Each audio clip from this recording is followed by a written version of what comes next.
자, 3장에서는 정신역동이론, 나머지 이론가들을 다룹니다. 이응.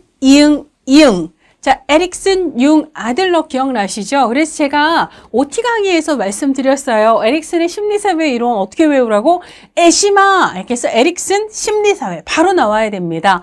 융은 분석심리 이론이라고 얘기를 했고요. 아들! 개예요.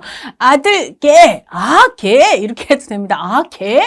이런 거 있잖아요. 아들러는 개인 심리 이론. 그래서 가장 기본이에요. 이론가와 이론의 타이틀을 연결하는 문제는 언제라도 나올 수 있다라고 생각을 하셔야 합니다. 에릭슨, 융, 아들러 이론 순으로 살펴보도록 할게요. 자, 일단 에릭슨 심리사회 이론부터 살펴볼 건데요. 자, 여러분들이 44페이지에 보시면 에릭슨 이론, 융 이론, 아들러 이론 중에서 출제 빈도가 가장 높은 건 에릭슨 이론임을 알 수가 있습니다. 그 다음에 융, 그 다음에 아들러 이론이고요. 기본으로 3장에서는 많이 나오면 4문제, 그리고 이제 평균적으로는 에릭슨, 아들러, 융에서 각각 한 문제씩 해서 대략 3문제가 기본적으로 나오지만 경우에 따라서는 보통은 아들러가 빠진 상태에서 2문제가 나오는 경우도 있습니다. 자, 그 다음에 이제 45페이지에 보시면은 훑어보기 쫙 있잖아요. 여러분들이 한 챕터에 대한 공부를 쫙 하시고 나면 그 다음엔 딱 이 훑어보기만 쫙 봐도 요지가 확 정리가 되는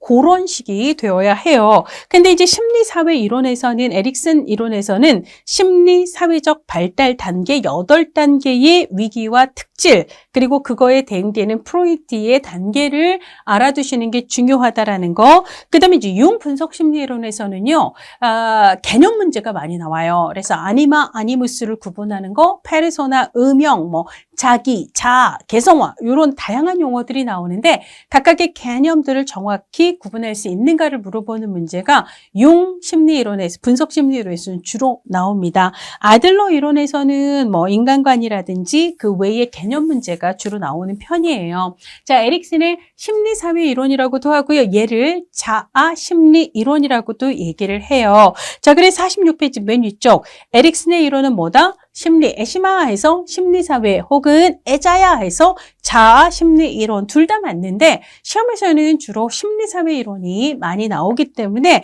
자아 심리까지는 아니더라도 그냥 심리사회 이론 요거는 알아두실 필요가 있습니다. 자, 에릭슨의 이론의 핵심적인 특징이 뭐냐? 이거는요, 에릭슨 이론의 타이틀만 보셔도 딱 떠올릴 수가 있습니다. 자, 에릭슨의 이론은 심리사회 이론이라고 하는데요. 이 심리라고 하는 것은 사실 정신과 같은 얘기라고 보셔도 돼요. 그러니까 프로이트도 정신분석 이론이고 그 다음에 에릭슨의 심리에서 정신과 심리는 겹치는 부분이에요. 자, 그러면 에릭슨의 이론에서 프로이트하고 구별되는 지점은 사회라는 얘기가 되겠죠.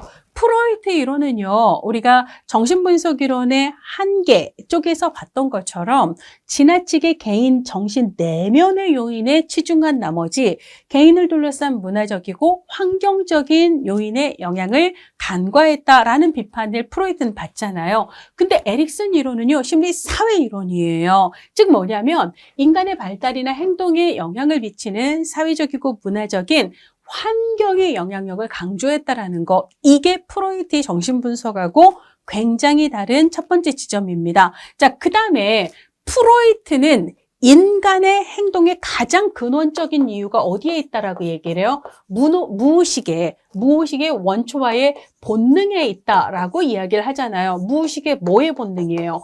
원초와의 본능입니다. 그래서 프로이트에 의하면 인간 행동의 가장 근본적인 이유는 원초화에서 시작한다라는 입장이거든요. 근데 에릭슨은요, 이 원초화가 아니라 자아가 인간 발달에서 훨씬 더 중요한 역할을 한다라고 얘기를 해요.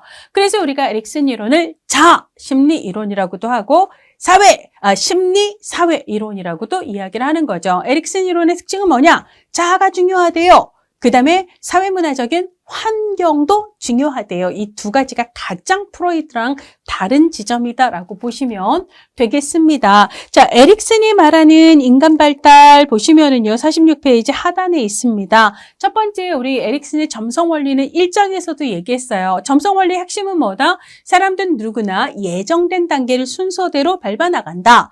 그 다음에 이전 단계의 발달을 토대로 그 다음 단계의 발달이 진행이 된다. 자, 그 다음에 뭐가 있다? 최적의 시기가 있다. 이 세 가지 내용을 내포하고 있는 개념이 에릭슨의 점성 원리 혹은 원칙이다라고 앞에서 얘기를 했습니다. 자, 그 얘기가 똑같이 반복이 되고 있고요. 그 다음에 48페이지 맨 위쪽에 성격 발달은 뭐다? 심리, 사회적인 위기를 극복하는 과정이다라고 에릭슨은 얘기를 해요. 근데 이때의 심리, 사회적 위기를 여러분들 48페이지 하단에 보시면은 심리, 사회적 위기 표 보시면은요. 뭐뭐 대 뭐뭐 해갖고 한쪽은 신뢰, 한쪽은 불신, 한쪽은 자율, 한쪽은 수치, 이쪽은 주도, 한쪽은 죄의식 해갖고 이쪽은 긍정, 이쪽은 부정 이렇게 되어 있거든요. 그래서 에릭슨은 긍정만, 부정만이 아니라 심리사회적 위기는 긍정적인 요소와 부정적인 요소를 둘 다 포함하는 개념이어서 어느 한쪽으로 치우치기보다는 적절한 균형을 잡는 게 심리사회적 위기다라고 표현하는 그런 입장이에요. 근데 어쨌거나 심리사회적 위기를 극복하는 과정이 결국은 발달이다라고 얘기를 하고요. 그래서 이제 단계마다 우리에게 그러니까 인생이 던지는 너 이 위기를 극복하렴 이렇게 해서 심리사회적 위기를 우리에게 던지거든요. 그러면 내가 그 단계에 주요한 심리사회적 위기를 잘 극복하면 그러면 이렇게 얘기해요. 에고 퀄리티가 강화된다. 그래서 이것을 자아 특질이 강화된다라고도 얘기하고요. 자아 강점이 강화된다라고도 표현을 합니다. 혹은 뭐 이거를 그냥 아주 소프트하게 풀어서 심리사회적 위기를 단계마다 우리가 잘 극복을 하면 긍정적인 결과가 따른다. 뭐 이렇게 표현을 하기도 합니다. 이런 방식으로 이야기를 하고 있고요.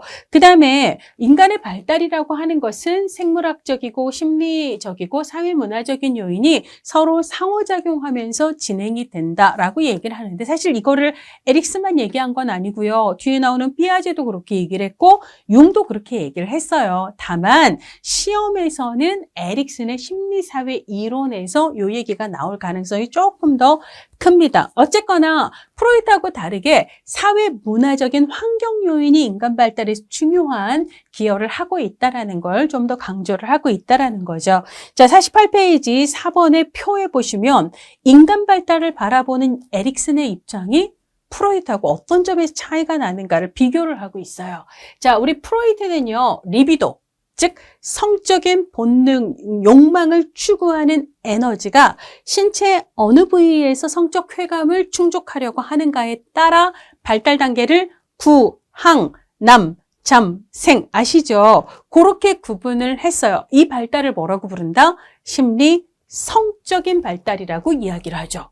그런데 에릭슨은요, 성적인 본능의 에너지인 리비도를 기준으로 발달 단계를 구분한 게 아니라 뭘 기준으로? 심리사회적 위기를 기준으로 발달 단계를 얘기를 했거든요. 그래서 에릭슨의 발달은 뭐라고 부른다? 심리사회적 발달이라고 얘기를 한다는 거죠. 프로이드는 심리성적 발달, 에릭슨은 심리사회적 발달이에요. 자, 그 다음에 프로이드는 어디까지? 청소년기까지 몇 단계? 5단계로 제시를 했습니다. 기억나시죠? 청소년기에 해당하는 생식기까지를 해서 구함, 남자쌤이 계속 반복하셔야 돼요. 구강기, 항문기, 남근기, 잠복기, 생식기 이렇게 얘기를 했는데요. 에릭슨은 제가 점성원리 얘기하면서 몇 단계로 구분했다? 1단계에서 8단계까지. 물론 나중에 에릭슨이 거기서 더 추가적인 단계를 얘기했지만 우리 시험에서는 그냥 8단계까지 알아두시면 돼요. 자, 그래서 에릭슨은 전생의 노년기까지를 포함한 전생의 8단계를 구분을 했습니다. 이런 차이가 있어요. 자, 그 다음에 구분, 기준. 발달 단계를 구분한 기준이 프로이드는 뭐다? 리비도. 성적인 욕망의 에너지인 리비도가 기준이 되었다면 에릭슨의 기준은 뭐다? 심리, 사회적 위기다라고 얘기를 했고요. 자, 프로이드의 5단계 중에서도 프로이드는 초기 몇 단계예요? 3단계죠. 구강기, 항문기, 남근기까지의 초기 5, 6년의 기간을 강조했다라고 얘기했어요. 그러면 프로이드가 왜 그때를 강조한 거죠? 원래는 원초와의 욕망만 갖고 태어난 아가들이 자아가 생겨나고 마지막에 초자아가 생겨나서 성격의 3단 구조를 확립하는 기간이 언제까지라서 남근기까지라서 남근기까지의 만 5세, 6세 기간을 강조했다라고 얘기를 했습니다. 자, 근데 에릭슨은요, 점성원리예요. 자신이에게 예정된 삶의 단계들을 처음부터 끝까지 한 단계 한 단계 성실하게 살아나가서 마지막에 자기 삶을 제대로 완성하는 거, 이걸 강조하는 게 에릭슨이거든요. 그러니까 에릭슨은 어떤 단계를? 전생의 모든 단계를 강조합니다. 자, 이게 맞는 얘기예요. 자, 그런데 에릭슨이 전생의 단계를 강조하면서 그래서 이 시기를 특히 또 강조한 게 있어요. 1, 2, 3, 4, 5, 6, 7, 8단계라고 얘기를 하면은요, 이 5단계가 바로 청소년기예요.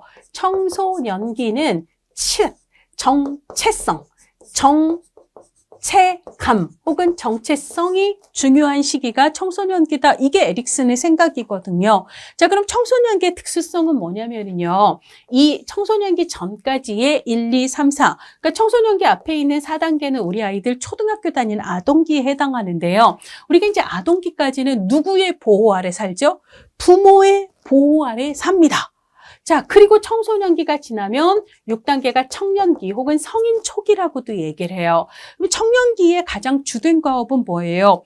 직장을 얻고 결혼을 하면서 부모로부터 독립된 삶을 살아나가는 거거든요. 자, 그러니까 부모에 의존해서 살다가 5단계가 지나서 6단계 청년기부터는 독립해서 자기 삶을 살아가야 돼요. 그 사이에 끼어있는 과도기적인 시기인 청소년기에는 뭘 해야 돼요? 독립을 준비를 해야 되는데 내가 부모를 떠나 어떤 일을 하면서 어떤 삶을 살아나가고 싶은가를 정해야 되거든요. 이걸 뭐라고 부르죠? 정체성을 확립한다. 혹은 정체감을 확립한다 라고 얘기를 해요. 그러니까 이때 자기 정체성을 잘 확립해야 방향을 잘 잡고 자기가 살아나가고 싶은 삶을 향해서 나아가는 거고요. 그리고 인생의 마지막에 왔을 때 맞아, 내가 살고 싶은 삶의 방향은 이거였어라고 자족하며 자신의 삶의 마침표를 찍을 수 있는데 죽으라고 열심히 살기만 했을 뿐이지 내가 진짜 원하는 삶이 뭐고 어떤 일을 하면서 살아가고자 하는가를 정하지도 않은 채 남들이 좋다 하는 것만 따라서 열심히 살았거든요. 그러다가 이제 나이 들어서 죽음 앞에 딱 섰는데 내가 살고 싶었던 삶이 과연 이거였나? 뒤늦게 깨달으면 얼마나 절망스러워요. 이게 아니었다라고 깨닫는 순간. 그래서 에릭슨은요, 전생의 발달이 진짜 중요하기 때문에 마지막 그 순간까지 내가 진짜 살고 싶은 그 삶을 살고자 한다면 청소년기에 무엇보다 정체성을 잘 확립하는 게 진짜 중요하다라고 이야기를 합니다. 요약하면 프로이드는 초기 3단계인 구강기, 학문기, 남근기를 강조했고 에릭슨은 전생의 모든 발달을 강조하면서 특히 그중에서도 청소년기의 자아 정체성의 확립을 강조했다. 이렇게 정리를 하시면 되고요. 환경에 대한 강조, 프로이트는 환경을 별로 중요시하지 않았다라는 거고요. 에릭슨은 사회문화적인 환경의 중요성을 강조했다라는 거. 이게 차이가 나는 거죠. 자, 그렇게 비교를 해볼 수 있습니다. 자, 에릭슨의 인간관 47페이지 하단입니다. 자, 프로이드는요, 내가 왜 이러는지 몰라요. 그러니까 자신의 행동이 무의식적인 원인에 의해서 유발되고 있기 때문에 그 원인을 무의식, 내가 의식하지를 못하니 이유를 알 수가 없는 거죠. 그래서 프로이드의 인간관은 비합리적입니다.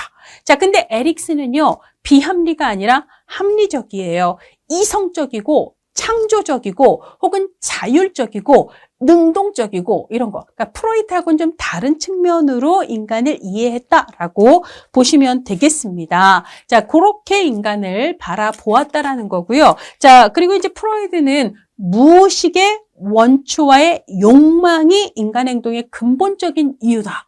근데 그게 무의식이라고 해서 본인이 왜 그런지를 본인도 알 수 없는 이런 스토리로 얘기를 했지만 에릭슨 이론에서는 인간 행동을 설명하기 위한 주인공이 원초화가 아니라 자아예요.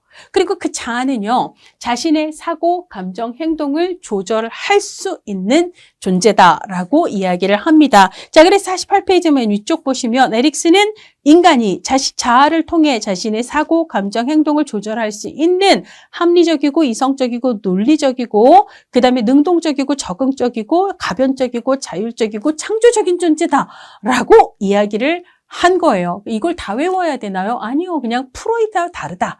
프로이트는 되게 결정적이고 수동적이고 비합리라고 얘기를 했는데 그렇지 않다라고 반대 성격으로 이해를 하시면 되겠습니다. 자, 그다음에 프로이트의 직업은 정신과 의사였죠. 그리고 프로이트가 했던 일은 정신병리 환자들을 만나서 그들의 증상의 원인을 파헤치고 치료하는 일을 했잖아요. 에릭슨은 직업이 의사가 아니에요. 정신과 의사가 아니라 이분의 원래 직업은 미술 선생님입니다. 미술 선생님을 하다가 그러니까 안나 프로이트의 막내딸이었던 안나 프로이트가 정신분석 연구소를 운영을 했는데요. 거기서 분석을 받는 사람들의 자녀를 가르치는 일종의 부설 유치원의 미술 선생님으로 있다가 그러다가 안나 프로이트에게 정신분석을 사사받고 이쪽 길로 접어들었던 사람이거든요.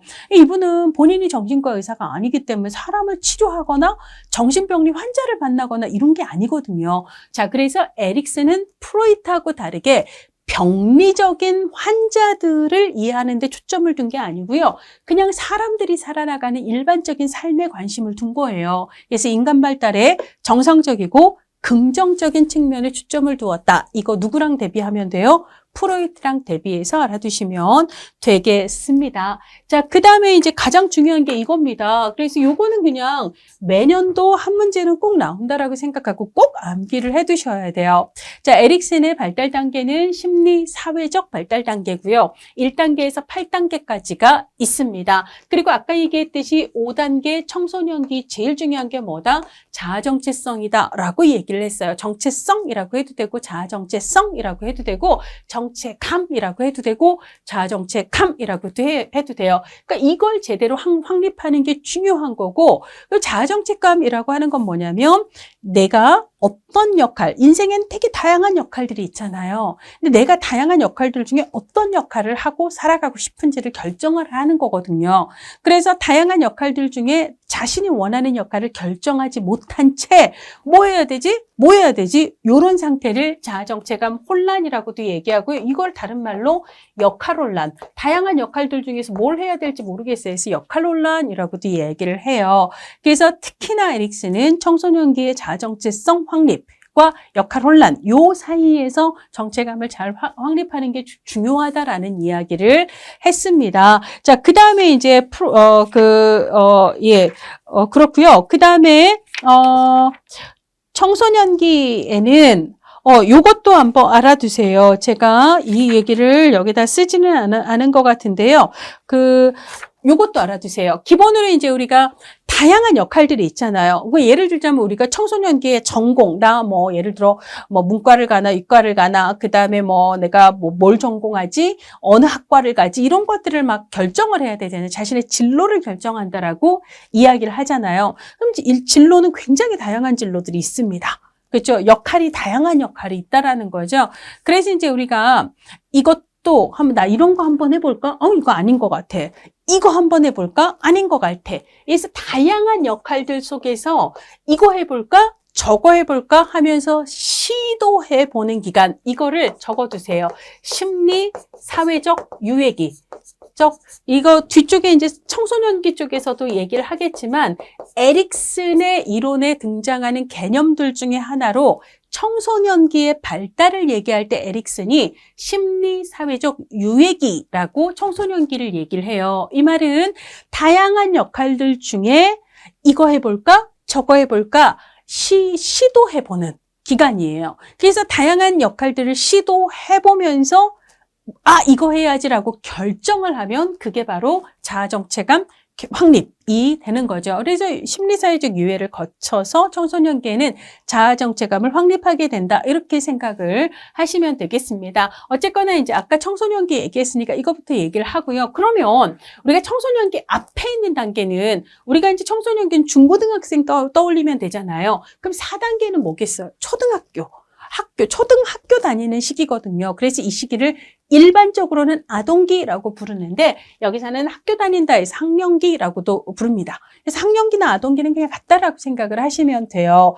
그러면 자 4, 5단계는 초등학교, 그 다음에 청소년기, 중고등학교 요 시기가 되면 1, 2, 3단계 있잖아요. 이 시기는 프로이트가 얘기했던 구함남, 구강기, 항문기, 남근기하고 연령이 같습니다. 그래서 1단계는 18개월까지, 2단계는 18에서 36개월, 즉 3세까지, 그 다음에 3세에서 6세까지를 3단계라고 얘기를 하고요. 각각의 시기를 유아기, 초기 아동기, 유희기 혹은 학령 정기라고 불러요. 근데 이때 유는요, 어릴 유자가 아니라 전유자입니다. 그래서 우리가 유치원, 이거 있잖아요. 유치원 혹은 뭐 이럴 때 유자는 어릴 유자고요. 지금 여기서 얘기하는 유는 모유, 수유 이럴 때 유자예요. 전유, 엄마 전 먹는 시기다 해서 유아기라고 얘기를 하고요. 우리가 이제 통상 뒤쪽에 어디를 보시냐면 우리 시험 문제에 주로 나오는 유아기의 표현은요. 194페이지를 보실까요? 194페이지에 우리 모의고사에 보면 1번의 유아기 3세에서 6세, 그 다음에 뭐 4번의 유아기 3세에서 6세 이렇게 얘기를 하잖아요. 그러니까 우리 시험에서의 일반적으로 유아기, 이거 에릭슨 이론이 아니라 그냥 유아기 문제가 나올 때는 3세에서 6세 이게 거의 고정이에요. 고정이에요. 근데 에릭슨 이론에서 유아기가 나오면 이거는 우리가 흔히 얘기하는 유아기의 어릴 유자가 아니라 엄마 젖 먹는 시기 유아기를 얘기한다라는 걸 에릭슨 이론에서는 좀 이게 다르다. 한자가 다르다. 요걸 조금 구분을 하시기를 바랍니다. 자, 그래서 1단계 젖 먹는 시기 유아기, 그 다음에 2단계는 초기 아동기, 3단계는요, 애들이 이제 4단계 학교 다니기 시작하면 좋은 시절은 끝났습니다. 아침 일찍 일어나서 학교 가야 돼요. 그러니까 학교 가기 전에 룰루랄라, 이렇게 유희기라고 생각을 하세요. 혹은 학교 가기 전이다, 이렇게 해서 학령 정기, 유희기, 이렇게 생각을 하시면 되겠습니다. 그 다음에 6단계는요, 청소년기 다음이니까 얘는 청년기라고 생각을 하시면 되는데, 청년기와 성인 초기는 같은 말이라고 보시면 돼요. 자, 그 다음에 7단계는 성인기 혹은 중년기라고 보시면 되고요. 마지막 8단계가 노년기가 됩니다. 여기 연령은 별로 중요하지 않아요. 그래서 뭐 20에서 40, 40에서 65 이거는 딱 고정은 아니고요. 요거는 좀 책마다 연령이 조금 다를 수가 있어서 요거는 연령 별로 신경을 안 쓰셔도 됩니다. 그냥 우리가 대충 연령이 청년기에 해당하는 연령이다 싶으면 청년기 6단계구나. 그다음에 뭐 중년기에 해당하는 노인 직전의 시기다. 이러면 이거는 중년기 성인기 7단계구나 라고 생각을 하시면 되겠습니다. 근데 중요한 거는 이거죠. 이 시기에 우리가 극복해야 될 심리 사회적 위기가 있다라는 거예요. 각각의 시기에. 그러니까 우리가 그 시기에 해야 될 일, 발달, 과업은 그 시기에 특유한 심리 사회적 위기를 극복하는 일이거든요. 자, 그래서 심리 사회적 위기를 극복하는 게 그 시기 발달 과업이다. 그래서 그냥 두 가지를 같이 이해를 해도 상관없고요. 자, 이 심리 사회적 위기를 잘 극복을 하면 긍정적인 결과가 와요. 좋은 결과가 오는데 이거를 자아 특질이 강화된다. 혹은 자아 강점이 강화된다라고 표현을 합니다. 이 두 가지를 외우셔야 돼요. 나중에 외워야지라고 생각하지 마세요. 8과목이나 되는 이 내용 암기할 게 엄청 많거든요. 그러니까 여러분들 지금 공부하면서 심리사회적 위기와 자아특질을 암기를 하셔야 합니다. 자, 그래서 외우셔야 되잖아요. 외우셔야 되잖아요. 자, 그래서 1단계부터 8단계까지의 심리사회적 위기를 이렇게 외우세요. 기자, 죽은 자, 친생자. 이거 한 5번만 할까요? 기자, 죽은 자, 친생자, 기자, 죽은 자, 친생자, 기자, 죽은 자, 친생자, 기자, 죽은 자, 친생자, 기자, 죽은 자, 친생자. 너무 지겹죠? 그래도 암기하셔야 돼요. 기자, 죽은 자, 친생자, 혹은 이 기를 신자라고 외우셔도 돼요. 신자, 죽은 자, 친생자라고 외우셔도 상관없습니다. 어떻게 되냐면 첫 번째 단계는 기본적인 신뢰 대 불신이에요. 두 번째 단계는 자율 대 수치의심인데요. 자, 요거 신뢰와 불신은 어차피 반대 개념이라 이거는 신뢰만 알면 불신은 바로 암기할 수 있을 거예요. 자, 근데 자율 대 수치의심이 바로 안 나올 수 있습니다. 그러면 자수, 자율 대 수치 의심 이렇게 외우시면 되고요. 그 다음에 주도 대 죄의식인데요. 주도의 죄가 지읒이잖아요. 그래서 어쨌거나 주도성 대 죄의식 이렇게 혹은 죄의식은 죄책감이라고 하셔도 됩니다. 자, 그 다음에 근면 대 열등이 있는데 근면과 열등은 여 있잖아요. 여. 그 근면에도 여가 들어가고 열등에도 여가 들어가잖아요. 그러니까 이런 식으로 짝을 암기를 하셔야 됩니다. 왜냐하면 이건 암기를 해야지만 풀 수 있는 문제가 나오거든요. 자, 그 다음에 그래서 이게 1단계, 2단계, 3단계, 4단계가 되고 1단계는 아까 유아기, 2단계는 초기 아동기, 3단계는 학령 정기라고도 하고 유희기라고도 얘기하고 4단계가 아동, 즉 학령기죠. 그리고 5단계에 청소년기의 자아정체감 확립 때 정체감 혼란이라고 해도 상관없고 역할 혼란이라고도 상관없어요. 이건 아실 거고요. 자, 그 다음에 6단계는 청년기 혹은 성인 초기인데요. 이때 치는 친밀이에요. 친밀이라는 건 타인과거든요. 다른 사람들과 얼마나 내가 친밀하게 지내는가. 친밀하지 않아요. 그럼 고립된 거거든요. 친밀 대 고립이라고 얘기를 하고요. 그 다음에 성인기 혹은 중년기는 생산입니다. 예를 들자면 내가 이제 노년기, 마지막 노년기가 오기 전에 내가 중년기 진짜 사회생활 열심히 하면서 직장 다니고 돈도 벌고 이런 거잖아요. 자식도 키우고.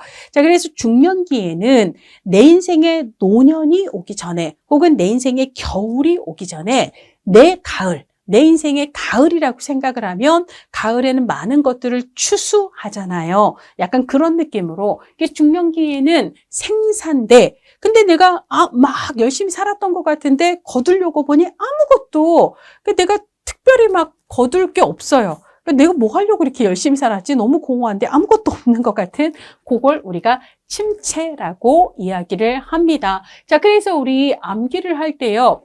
기자, 죽은 자, 친생자. 그래서 기본적인 신뢰 대 불신, 자율 대 수치심이에요. 여기도 자가 있고 여기도 자가 있고 마지막도 자가 있는데요. 노년기에는 자 통합 대 절망입니다. 그러니까 이 자 통합이라고 하는 것은 아까 예정된 인생의 단계들 있잖아요. 내가 한 단계 열심히 살아 8단계까지 이렇게 왔잖아요. 그래서 8단계에는요, 내가 지금까지 살아온 모든 삶을 통합적으로 바라보는 거예요. 참 잘 살았다라고 자기 삶에 대해서 만족할 수 있다면 이건 통합인데, 나 이렇게 살고 싶었던 건 아닌데, 근데 더 이상 나에게 삶의 기회는 없고 난 이제 죽을 일만 남았어요. 얼마나 끔찍하고 절망스러워요. 자, 그것을 자아통합 대 절망이라고 얘기를 하고 있는 거거든요. 그래서 기자의 첫 번째 자는 자율. 내가 할 거야. 그래서 우리 애기들 있잖아요. 이렇게 18개월 지나가고 나면 똥꼬집입니다. 그래서 우리나라는 이때가 만은 아니고 3살이죠. 한국 나이로 3살. 이때예요. 그래서 미운 3살이라고 얘기하는 게 말 더럽게 안 듣거든요. 내가 할 거야. 자기 고집, 똥고집이에요. 이걸 생각하시면서 그래서 기자의 자는 내가 할 거야. 자, 내가예요. 스스로 제자죠. 그래서 자율이고 기자 죽은 자는 자 정체감을 얘기하는 거고 친생자의 자는 자 통합을 얘기한다라는 거. 자율, 자 정체성, 자통합, 요것만 좀 구분을 하시고 난 다음에요. 기자에서 기는 기본적인 신뢰 대 불신, 자는 자율 대 자수 이렇게 외우라고 했어요. 수치와 의심이에요. 내가 할 거야 라고 해놓고 근데 막 자기가 스스로 잘하는 건 아니잖아요. 이때는 막 자기가 하려고 하는데 의가 있는 거지 스스로 엄청 잘하는 거 아니거든요. 그러니까 이제 엄마나 아빠한테 혼나는 거지. 야, 이게 얼마짜리 소고기인데 네가 먹는다고 했다가 다 흘리고 어머 아까워 뭐 이런 거 있잖아요. 그러면 아이는 자기가 한 일에 대해서 수치스러워하고 자신의 능력을 의심한다라는 거예요. 예, 그래서 아이를 너무 면박을 주면 아이가 수치와 의심이 너무 커지게 됩니다. 자, 그러니까 아이의 자율성이 적절히 성장할 수 있도록 이때는 그런 걸 키워주는 게 중요하다라는 얘기고요. 자, 그 다음에 이제 세 번째 단계인 주도라고 하는 것은, 우리가 이제 친구들, 보통 이 세 번째 단계는 어린이집이나 유치원에서 친구들이랑 놀면서 우리 이거 하자. 네가 엄마 해, 내가 아빠 할게, 우리 병원놀이 하자라고 내가 뭔가를 제안하고 아이들을 끌고 가고 역할을 나누고 이런 얘기를 하잖아요. 이런 게 일종의 주도라고 생각을 하시면 돼요. 자, 근데 재미없어. 네가 하자고 했는데 재미없어. 그러면 이 결과에 대해서 주도한 내가 뭔가 책임이 있는 것 같은 그런 느낌을 갖게 되잖아요. 그래서 우리가 주도의 짝꿍은 죄의식이에요. 주도한 사람, 주동자가 누구야? 뭐 이렇게 그런 얘기 하잖아요. 네가 이러면 나 때문에 뭐 이렇게 생각하는 그런 개념이라고 생각하시고 그게 안 되면 죄 해갖고 지읒 발음으로라도 연결을 시키라는 거죠. 자, 네 번째, 처음으로 이제 아이가 학교 가요. 그럼 아침에 딱 일어나야 되고 아침에 딱 등교해야 되고 숙제 딱 해와야 돼요. 이런 거 잘하는 걸 근면하다라고 얘기를 하잖아요. 근면의 열을 바로 열등으로 연결을 시킵시다. 누구는 잘하는데 난 못해. 왜 이렇게 나는 못하지? 달리기 쟤는 잘하는데 난 못해. 공부를 쟤는 잘하는데 난 못해. 이런 거 있잖아요. 이런 것들이 생긴다라는 거예요. 자, 그 다음에 이제 아까 친밀고립, 생산침체, 자아통합대 절망은 이야기를 했습니다. 그래서 1, 2, 3, 4, 5, 6, 7, 8단계의 심리사회적 위기를 최대한 빨리 외우세요. 그래서 여러분들이 우리 네이버 카페에 영상 올라가잖아요. 그 영상의 밑에 저는요 에릭슨 심리사회적 위기 다 외웠어요. 막 이렇게 자랑을 좀 해주시면 공부하시는 다른 분들이 자극을 딱 받아서 나도 빨리 외워야지라고 생각을 하지 않을까요? 자, 그래서 이제 이 8단계의 심리사회적 위기를 잘 극복을 했을 때 이러면 이제 자아 특질이 강화된다. 자아 강점이 강화된다. 혹은 긍정적 결과를 얻게 되는데요. 이것도 암기를 하셔야지 됩니다. 자, 그래서 첫 번째는 48페이지 표를 보시면 희망이에요. 첫 번째, 신뢰 대 불신의 위기를 잘 극복하면 희망을 얻을 수 있고요. 그 다음에 두 번째는 의지를 I will 내가 한번 해봐야지 이런 의지를 얻을 수 있고요. 세 번째는 목적 혹은 목표 혹은 목적 의식 등으로 번역이 됩니다. 이게 세 번째예요. 자, 그 다음에 네 번째 학령기죠. 우리 아이들 초등학교 들어가는 얘는 능력이라고도 하고 능력이 있는 걸 유능하다라고도 얘기하잖아요. 어쨌거나 능이에요. 능력이든 유능이든 이 능을 제가 여기다 은이라고 쓴 거는 은의 위아래를 바꿔보면 니은을 위로 쓰고 이응을 아래로 쓰면 이거잖아요. 근데 암기하기 쉬우라고 능을 이응을 위로 보내고 니은을 아래로 보내서 은으로 제가 바꿔본 거예요. 자, 그 다음에 다섯 번째 단계인 정체감 내 역할 혼란 있잖아요. 청소년기 요거를 극복했을 때는 성실이라는 결과가 따르고요. 6단계 성인 초기 혹은 청년기의 과업인 이 청년기에 제일 중요한 건 친밀이에요. 다른 사람과 친밀할 수 있는가? 왜냐하면 청년기의 가장 중요한 이슈는 아까 제가 결혼과 취업이라고 얘기했잖아요. 결혼 그 사람 좋아서 해요. 그런데 결혼이 왜 깨지죠? 그 사람이랑 못 살겠거든요. 자, 취직!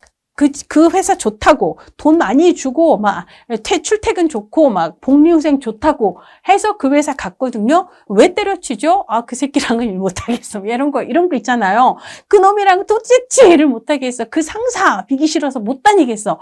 사실은 청년기의 가장 주된 발달 과업인 결혼이라든지 취업에서의 실패가 발생하는 건 타인과의 관계에서의 어려움이 사실 가장 핵심이에요. 그래서 에릭슨은 청년기 혹은 성인 초기 6단계의 발달 과업에서 타인과의 친밀과 고립 이게 되게 중요하다라고 얘기했고요. 이거를 극복했을 때 사랑을 얻을 수 있다라고 이야기를 했습니다. 자, 그 다음에 표 보세요. 48페이지 성인기 혹은 중년기에 해당하는 7. 이 뭐죠? 생산을 해야 돼요. 내 인생의 가을, 겨울이 오기 전에 내가 열심히 살았던 내 인생을 통해 무엇을 거두었나 생산을 하는 거거든요. 아무것도 없네? 침체예요.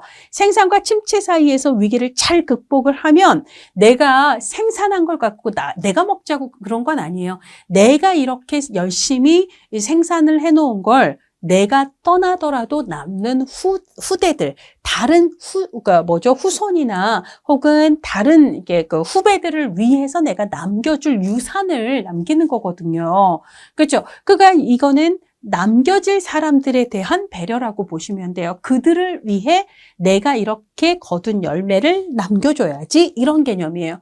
이걸 케어한다, 후배들을 케어한다라는 개념으로 배려라고 번역을 하기도 하고 케어, 돌봄이라고 번역을 하기도 하고요. 마지막이 지혜예요. 그래서 노년기의 자아 통합을 통해 인생에 대한 깊은 지혜를 얻는다, 이렇게 얘기를 하는데 외워야 되잖아요. 그래서 이렇게 외우라는 거예요. 우리가 회의를 합니다. 원래 첫 번째 그 자아 특질은 희망인데요. 희를 비슷한 발음인 회로 외우세요. 그러니까 우리가 회의 목적은 성사되었다. 우리가 회의 목적은 성사되었어요.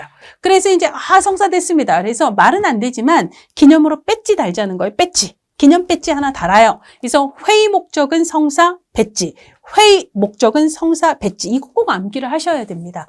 회의 목적은 성사 배지인데 이때 다른 건 다 한 글자씩이지만 목적은 이렇게 한꺼번에요.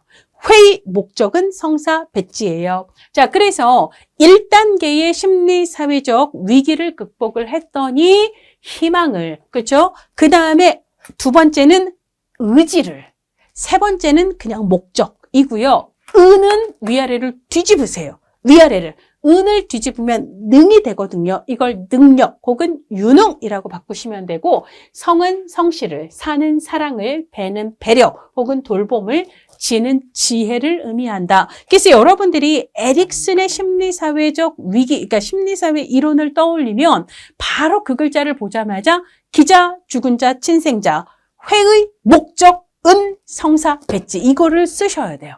그래서 무조건 여기선 한 문제는 나온다. 이걸 암기해야만 풀 수 있는 문제가 무조건 하나는 있다라고 생각을 하시고 꼭 암기를 해두시기를 바랍니다. 그 외에 주요 관계의 범위로 가장 어렸을 때 엄마 젖 먹고 사는 때는요, 엄마가 중요해요. 그러다가 두 번째 단계에선 엄마뿐만 아니라 아빠도 중요하죠. 그래서 엄마, 아빠가 두 번째 단계에서는 중요하고요. 세 번째 단계 유희기 혹은 학령정기는 거기서 조금 더 넓어져서 가족의 범위. 그 다음에 네 번째는 우리 아이들 학교 가는데 초등학교는요, 우리 동네 아이들이 가요. 그래서 우리 동네 혹은 이웃 그리고 학교가 되는 거고요. 청소년기는 동네를 벗어나서 친구들이 모이는 이런, 그러니까 어떤 아이들의 그 또래의 범위가 훨씬 더 초등학교보다 좀 넓습니다. 자, 그래서 청소년기는 또래 집단이 중요하죠. 실제로 인생에서 동년배 또래와의 유대가 가장 중요한 때가 청소년기고 가장 큰 영향을 미치는 때가 청소년기거든요. 시험에서는 보통 이 뒤도 중요하겠지만 첫 번째부터 다섯 번째 단계, 1단계는 엄마, 2단계는 엄마, 아빠, 3단계는 가족, 그리고 학교와 동네 친구들, 그 다음에 또래, 주요 관계 범위도 꼭 알아두시기를 바랍니다. 자, 이게 이제 에릭슨 이론의 핵심적인 내용이에요. 자, 그 외에 51페이지 에릭슨 심리사회 이론의 영향과 한계하고 관련해서 최근 시험에 나왔던 두 가지 내용만 추가적으로 알아두시면은요. 자, 첫 번째 사회복지 실천에 미친 영향을 보면 클라이언트 생애주기별 실천 개입에 기반을 제공하였다. 아까 프로이트만 하더라도 청소년기까지만을 얘기를 했는데요. 에릭슨은 전생애, 노년까지의 전생애를 얘기를 했기 때문에 우리가 사회복지 실천을 할 때 전생애에 대한 주기에 대한 특징을 이해할 때는 에릭슨 이론이 굉장히 중요한 기반을 제공을 해준다라는 얘기고요. 자, 그런데 에릭슨 이론에 대한 비판 중에 하나가 과학적 근거나 경험적 증거가 미흡하다. 이게 이제 2021년도 시험 문제에 나왔는데 사실 이게 에릭슨 시험 문제에 나왔기 때문에 여기다 쓴 거고요. 사실 이 과학적인 근거나 경험적인 증거가 미흡하다라는 건 이건 에릭슨 이론에 한정된 비판이라기보다는 정신 역동 이론 모두에 해당하는 내용이라고 보시면 돼요.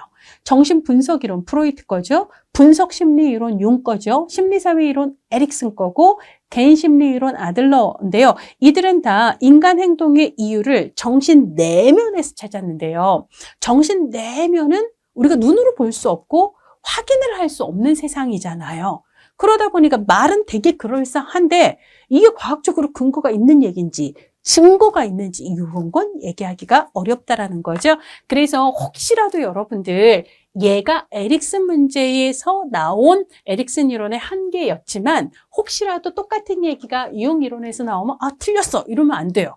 프로이트 이론에서 나와도 융에서 나와도 아들러 이론에서 나와도 기본으로 정신 역동 이론들은 다 똑같은 이런 비판을 받고 있다라는 걸 좀 체크를 해두시기를 바랍니다. 시간이 조금 가서요. 우리 잠깐 쉬었다가 융 이론 들어가도록 하겠습니다.